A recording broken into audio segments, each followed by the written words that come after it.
Welcome to the universe next door, and thank you for joining us today. We have some very exciting stuff to talk about and an awesome guest that Mike and I are going to bring on. But before we do that, I wanted to encourage you to check out apologetics.org.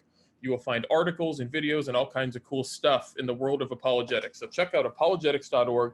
And if you find yourself having any questions or comments, send us an email at information@apologetics.org.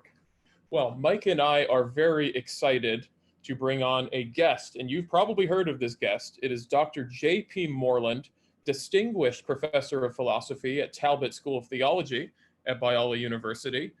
Dr. Moreland, how are you? I'm doing so well and glad to be with you, brothers. We are grateful to have you here. Mike Burhow, you look comfortable. How are you? I am doing well as well. I'm excited to be doing this. Awesome. This is really cool. And Dr. Moreland, I know you have a number of successful books in the area of philosophy and theology, not just in terms of number, but in terms of impact. And they've impacted quite a lot of people. And one of those people is not only me, but Mike Burhow. We were talking earlier about the way that your book, Love God with All Your Mind, had such an impact on him early on. And Mike, I don't know if you wanted to jump into that story, but yeah, I don't know if I mentioned this earlier when I sent you an email, JP, but your book was pretty influential for me as a junior in college. So I had just become a Christian. I've been a Christian for about 2 years at this point. And I was starting to wrestle with some questions and wondering if I made just kind of a crazy decision to become a Christian. And I was actually at a Cru conference in Minneapolis, Minnesota. And I was really struggling with faith at the time. I didn't want to go into any of the meetings. And I spent my whole time in a bookstore. And while I was wandering around the bookstore, I saw your book, Love Your God with Your Mind. And I was a poor college student, so I couldn't afford to buy it, but I was paging through it. And actually, right at the beginning, there was a quote in there. It wasn't written by you. It was in the introduction that kind of stuck out to me. And it made me interested in the book. But the quote was, in too many places and in too many churches, a questing mind can be a plague to its owner. And the thinking woman or man seldom gets much support in the church today. And that's really where I was at. And I was paging through this thinking I wanted to buy it, but I didn't have the money. So I put the book back on its shelf. And there was a guy who was kind of watching me look at the book. I didn't know who he was. But I kept wandering around the bookstore for a little bit longer. And about 15 minutes later, I walk out of the bookstore and that guy is standing there with your book and he gave it to me.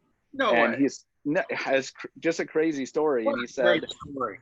yeah, he said, if you read this book, he said it made a huge impact on me. And so I read it, and it was one of the things that kept me going in the faith my junior year of college. So I want to just thank you for that. Well, listen, you guys, that's what I live for. I mean, it's so deeply, deeply moving to me. And I'm humbled by it and thankful. And I'm just glad I was able to help. That's all. Thank you for sharing that wonderful story and for your comments too, Nick. Absolutely. Absolutely. And while we're on that topic of that book, I don't want you to give away too much because I want our listeners to read that book and be influenced by it. But could you kind of summarize the main theme or themes of that book and maybe how your perspective has changed or developed since, what was it, 20 years ago? Over 20 years ago? Yeah, my perspective hasn't changed. But the main thesis is that learning to think well and to know why you believe what you believe is a part of loving and serving God and leading a flourishing, maturing Christian life. Yeah. I never said it was all there was to it. Right. But in that book, I was trying to emphasize one thing that's neglected. So it may look like I'm overbalanced, but that's not true of me. But that needed to be said, and that's why I said it. Would you say today that's still something that is continuing, or do you feel like the situation in the church has gotten better? Is it about the same, or has it gotten worse? Good news and bad news.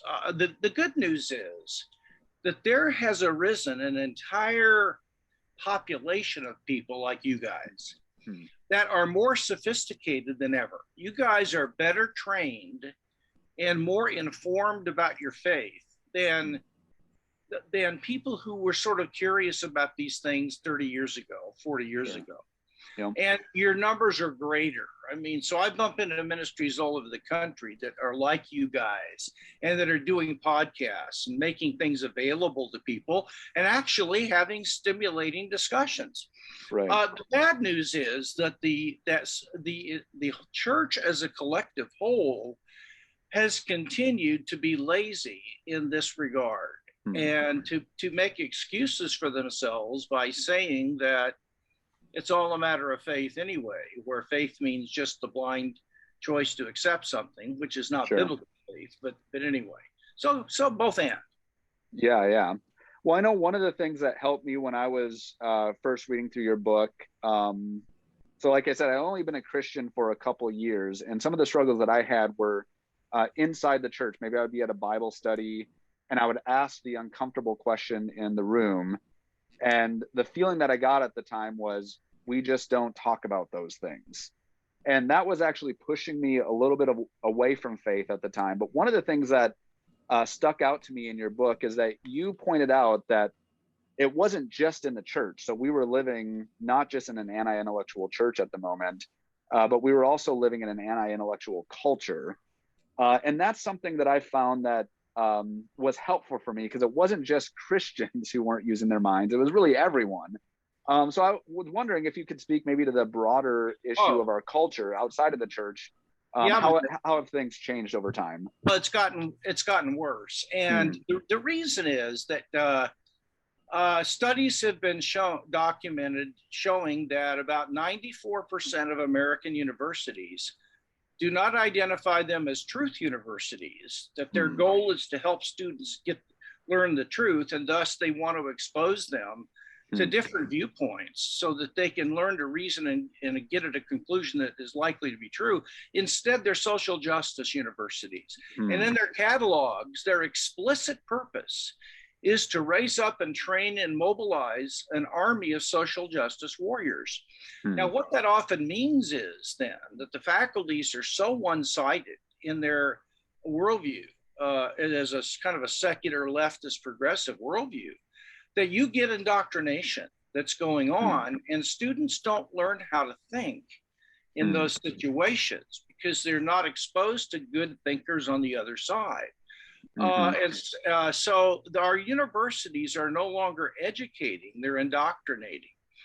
And we find that in the culture in general, people are wanting more and more entertainment, and the satisfaction of desire has replaced the search for truth as the key to living a good life. So it is the inevitable result. The lowering of the mind is the inevitable result of secularization. Because in a Christian worldview, we believe that knowing the truth is important because we think that at the end of the day, truth is going to be good for us. Right. Let's suppose you're an atheist. First of all, one would wonder in that case how there could be such things as truths. But setting that aside, why would anybody want to learn what the truth is? You would want to learn some truths, if and only if those truths would be practically useful to what I want in life. So if it's truths about the stock market or avoiding cancer, I can get that. But why would you want to learn truths about other things that might be bad news? Like, what if you conclude there's no meaning to life? Sure. Oh, yeah, I wouldn't want to know the truth about that. I'd rather pretend there is a meaning and be happy rather than learn the truth and be sad. I mean, if I was an atheist. So there is a growing disregard for truth because the fear is that whatever truths we might find out there could end up being bad news. So why go looking for them to begin with? It's ultimately all about me. Now, Dr. Moreland, I have a question for you. First of all, I'm glad you said what you said. Dr. Jordan Peterson had said something along the lines of he thinks that secular universities now do more harm than good. And I think that's highly unfortunate. But taking, I guess, the lack of knowledge in the church today, What do you think the greatest danger is, and how that can play out in the church, or how that has played out in the church? What are the outworkings of that we have to deal with? Number one, people in the church are easily drawn into non-Christian ideologies because they find there to be a sort of likability about it, like social justice. The contemporary social justice has nothing to do with biblical Christianity. Now, there is a biblical form of social justice, so don't hear me saying Right. I don't like to use the term social justice. I'd rather talk about biblical justice. And I'm all in on that and actually trying to do something about it. But Christians are just buying into the Black Lives Matter movement and all kinds of critical race theory because it makes them feel good about doing something good for people. And it's so naive and it's so misguided and harmful, though it has got good intentions. But we know what the road to hell is paved with. And so I'm not saying they're going to hell. I'm just saying intentions aren't the only thing that matters. Right. I would say, secondly, what has happened is that people are getting their ideas from the culture and trying to reconfigure Christianity so that it will enable them to live the way they see is valued in the culture. So rather than being a countercultural community that thinks for itself, it is an assimilationist body of Christ that is assimilating and reconfiguring Christianity to match the culture. And those would be, and third, I think, we're losing our kids. Our kids, study after study shows that the only way to keep them from going off the wagon is to help them learn why, not what they believe simply, but why, and to equip them with reasons for their faith. And that can sustain them, but we don't do that. Yeah, I agree with you there. Oh, go on, you Nick. go ahead. I was going to say, Mike is a teacher, and some of his students, one of his students is in my youth group, and she is very well equipped. She is very knowledgeable. So whatever they're doing over there is absolutely working at Calvary. And we do something, I may have stolen the title from William Lane Craig, but we do a defenders group in our youth group at my church, and we go over a topic, and then we have time to discuss that topic and to sort of see how it works out when we're going to defend these ideas, and actually have a conversation about these ideas.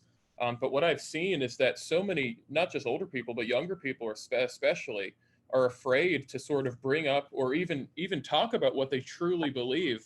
Yes. But once you get it out in the open, they're all like, they're chopping at the bit because they've been waiting. They're dying to come back for the next session. Right. Yeah, right. Oh, I mean, this isn't rocket science, let's face it. Yeah. Right. Well, and one of the things that I've noticed, so as Nick was saying, so I teach at a high school right now, a Christian high school, where we go through apologetics, theology. Good for you. Before that, I taught philosophy at a state university. And I think one of the struggles that I've noticed with students, both at the state university, even within the Christian high school, one of the struggles is that students have a hard time getting past religion is just opinion. And even when you look at the culture wars, they look at, two different perspectives going on in the culture war right now, and they just think, well, that's just everyone's opinion. And one of the things that I've so appreciated about you over the years is you've emphasized that Christianity is not about mere opinions, but it's about knowledge. And I'm wondering if you could speak to that. So how can we as Christians claim to have knowledge? Right.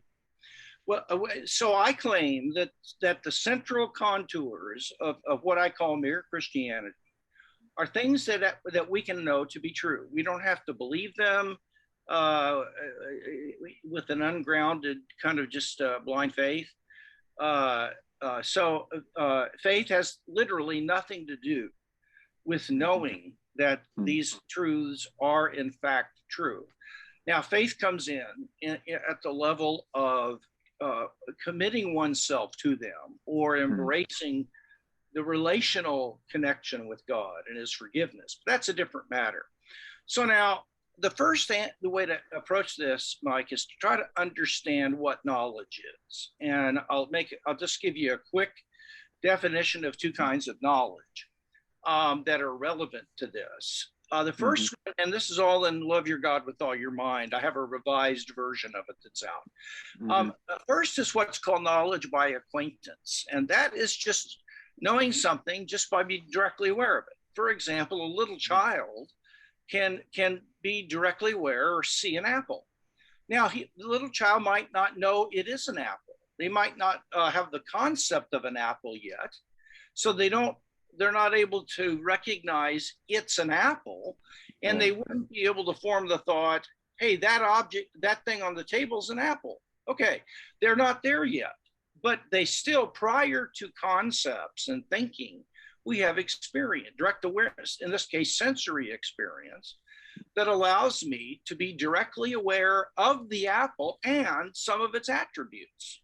I mean, for example, I could be aware that it's round, that it's colored red, that it tastes a certain way and smells a certain way. Its surface has a certain texture to it, because I sense all those. Now, the important thing about knowledge by direct acquaintance is that it goes far beyond the senses. And this has been held by a huge tradition in philosophy going all the way back to Plato.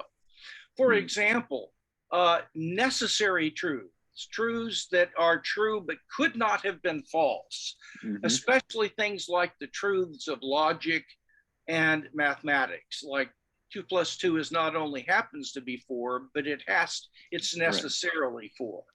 And modus ponens, if it's raining outside, then it's wet, and it's raining, therefore it's wet. That is a truth that's a law that even God can't break. That's just a necessary truth. Now, the best explanation of how we know these things is by non-sensory direct intuition or awareness. It's called rational intuition. That is, we are directly aware of the numbers and the sum relation, or the law of logic itself, and through direct awareness, we can simply, quote, see that it's true. Just let me keep going for time's sake. The knowledge of what's going on inside of me, I know by direct introspective awareness, but that's not sensory. And I can have a knowledge of, in my opinion, more fundamental moral values by being aware of certain acts and intuitively aware of its feature of goodness. And we can have direct experiences of God and demons and angels. I have had experiences where I was directly aware of the presence of demons in a large basketball auditorium. And I looked, and 3 guys came in, and when I felt this evil presence, and I noticed where they sat, and after I went to them after the meeting, I found out they were there from a cult and they were going to try to disrupt the meeting. They were demonized like crazy, and I sensed that presence. And I've had other experiences where I or other people have been aware of angels. There have been times, and this is happening all over the world. There have been times, I have a book coming out in October called A Simple Guide to Experience Miracles, where I document angelic appearances and all kinds of things that are credible. I thoroughly vetted them. And so we can have a direct experience of God. And I can be aware of some of his attributes, like there are times in worship or at home when I'm on my knees deep in prayer. This doesn't happen all the time. But when God has shown up, and I've been aware of the presence of another subject that is aware of me, of not a thing, but of a I-thou connection, and that this being has certain traits. He's big. I can tell he's overwhelmingly powerful, but he's kind and good, and there's a feeling of warmth and love that comes from him. So now I can have knowledge of God that way. Now, the second form of knowledge is called propositional knowledge. And this is a true belief that's based on adequate grounds. So if a historian knows that George Washington was the first president of the United States, first of all, that has to be true. If he found out later that he thought it was true, but it turned out to be false, he would withdraw his claim to know it. Secondly, he has to believe it. if he knows it, it doesn't make any sense to say, well, I know that that's true, but I don't believe it. But a true belief alone is not enough, because you can have a true belief that's get lucky. You inherited it from your parents, or you made a guess and it turned out your belief was true and you did believe it, but it was just luck that you got the right belief. So knowledge is a true belief that's based on adequate grounds. And the historian has a true belief about Washington and his grounds, or his study of congressional records at that time and newspapers, articles and writings of people, and so on. Now, the important thing to know about propositional knowledge is that you don't have to be certain to know something. Mm-hmm. Notice I said it's a true belief based on adequate grounds, not certifying or 100% certain grounds. So the idea that you could know something, but in 2 months, given even further research, you could know it even more strongly, makes sense. Okay. Paul says in one place, this I want you to know with certainty. And that assumes that you could know this, but not be assured completely of it. So knowledge is a degreed thing. And I'd say if your grounds are like 75, 25, so that then you know something, but here's what's important. You can know that something is true, while at the same time having doubts about it, having things that you don't know the answer to or don't know how to explain yet. That doesn't mean that you don't know it. It just means that you know it, but not to the degree you could. And you could know it even more. Right. So I think that the grounds for believing in God are adequate to transform that true belief into knowledge. I think the grounds for the resurrection of Jesus and for the reality of miracles, as my new book is going to show in maybe a fresh way, is adequate for me to claim to know that happened. I know there's life after death because I have read probably 50 or 60 books on near-death experiences, and 90% of them are consistent with Christianity. And in some of those experiences, people know things that happen down in the hospital cafeteria, or what their parents and siblings were doing at home, or the procedures that were going on while they were brain dead. And they were able to recount all this to doctors and nurses, and they were verified and true. And there's no way they could have known it by just their brain dying. And there are so many cases of that it's beyond any reasonable doubt that a number of these stories are true. Some of them may not be, but there's a lot of them. So I know, by the way, some things are right and some things are wrong. You can also know things without knowing how you know them. You don't have to always know how you know things in order to know them. If you did, that would lead to an infinite regress. You'd have to know how you know them, and so on. Now, sometimes is that true even with propositions, or is that just knowledge by acquaintance? Even with propositions, you can know. There's some propositions that I know are true without knowing how I know them. Now there are cases where you need to know how before you can know. I'm not denying that. I'm just saying certain cases I can know certain things. For example, I could know the proposition that God spoke to me last Monday. I could know that. But I might not know how I know it, but I do know it. Now, that doesn't mean I'm certain of it. It doesn't mean that I don't have some doubts about whether it was real. But if I had a true belief about it that was based on really good reasons, then I know it. And especially if later something happened that God told me was going to happen, that's pretty good confirmation, right? So that's what I mean by knowing. And it does not mean that I always know how I do, though in most cases I should try to know how. And it doesn't mean that I'm 100% certain and there's no possibility I'm wrong and that I've got all the questions answered. That is not what knowledge means. It never meant that to anybody but Descartes. and Right. he messed us all up Right. in that thing. I like a lot of him, but that part I don't particularly care. Well, Dr. Moreland, thank you so much once again. We're just about out of time, but thank you so much for being here. We would love to have you back at some I will point. come back. This has gone. Oh, awesome! This has gone back by way too fast. Thank you for the knowledge you've shared with us. And just the last thing, is there anything you're working on, any projects or anything we can look forward to? And if not, what would you suggest our listeners read? Well, a book that I wrote called Scientism and Secularism is about the idea that science I'll is do really a plug for it. well. Okay, There it is. it's a little tough, but I think it's a useful book. And then, secondly, this October, November, Zondervan is coming out with a book where I provide some philosophical reflections on miracles in general, and then 5 different kinds of miracles. And I document very, very, very carefully clear cases of all 5 different kinds that are on the level of Book of Acts style miracles. And I argue that these are happening all over the world, hundreds of thousands of them every day. And so we do not live in a world where God acts every now and then. These things are happening all the time. And my book makes that case. I don't just ask you to believe me. Right. I really tell you, I think when that comes out, it's called A Simple Guide to Experience Miracles. It has so helped me.